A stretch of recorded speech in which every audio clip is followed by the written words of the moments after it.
In December of 1944, as the Allies believed the war in Europe was nearing its end, Hitler launched a massive, desperate counteroffensive through the Ardennes forest. The Battle of the Bulge had begun.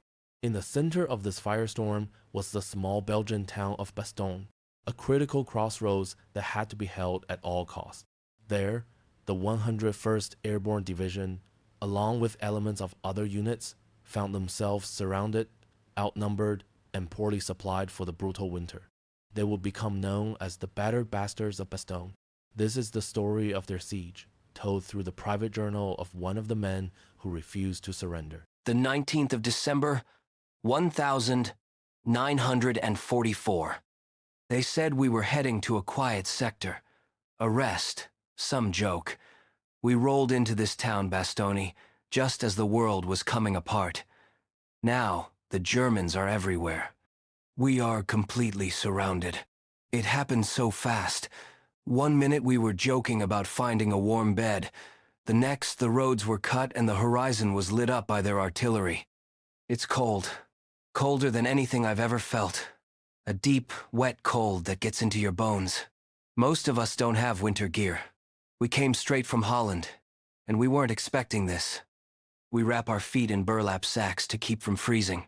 The trees in the woods around the town are shattered, splintered like matchsticks from the constant shelling. It feels like we are trapped inside a snow globe, and someone is shaking it with all their might. The 21st of December. The fog is as thick as soup. You can't see 10 feet in front of you. This is both a blessing and a curse. It keeps their planes grounded, but it means we can't get resupplied either. Ammunition is running low. The medics are running out of everything. Our aid station is in a bombed-out church. I saw a line of wounded men lying on the pews. The stained glass windows are all shattered, and the snow drifts in over them. But our spirits, strangely, are not broken. There's a grim sort of humor here. We call ourselves the Battered Bastards of Bastogne. There's a pride in it. We are the island, the rock that the German tide is breaking against. We know that if we fall, the whole front could collapse. So we will not fall. We just have to hold on. But for how long? The 22nd of December.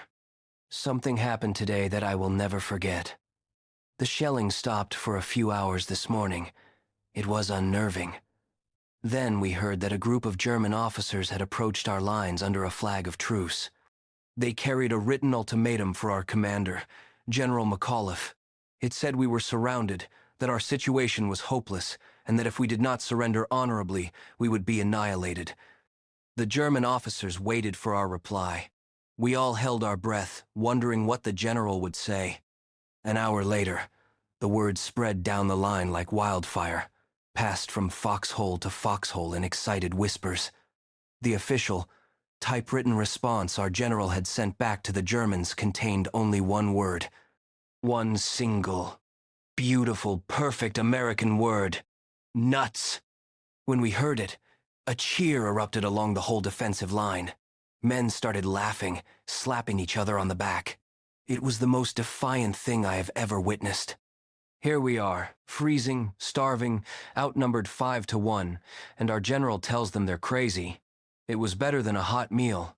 It was better than 1,000 rounds of ammunition. It was a shot of pure courage right into the heart of the 101st Airborne. Let them come. We are ready. We are the bastards of Bastogne, and we do not surrender. The 25th of December. Merry Christmas from a frozen hole in the ground. The Germans tried to give us a present this morning. A massive bombing raid. We spent most of the day with our heads down. But now, it is quiet. Someone down the line is humming Silent Night. It sounds sad and beautiful in the cold air. I am thinking of home, of Mom's cooking, of the warmth of the fireplace. But I am not sad. I am proud to be here, with these men. We have nothing, but we have each other. We are a family, forged in this frozen hell. That is our Christmas gift. We are still here. We are still fighting. And we are still telling them, nuts. The 101st Airborne would hold Bastogne. On the 26th of December, Elements of General Patton's Third Army finally broke through the German lines, lifting the siege. The Battered Bastards of Bastogne had held the line, a critical turning point in the Battle of the Bulge. Their stubborn, defiant stand became a legend, a symbol of the resilience of the American soldier. The general's one-word reply would go down in history as a perfect expression of American grit. The men who shivered in those foxholes did not know they were making history. They were just cold, hungry soldiers trying to keep each other alive, and in doing so, they saved the world from a darkness it could not afford to face.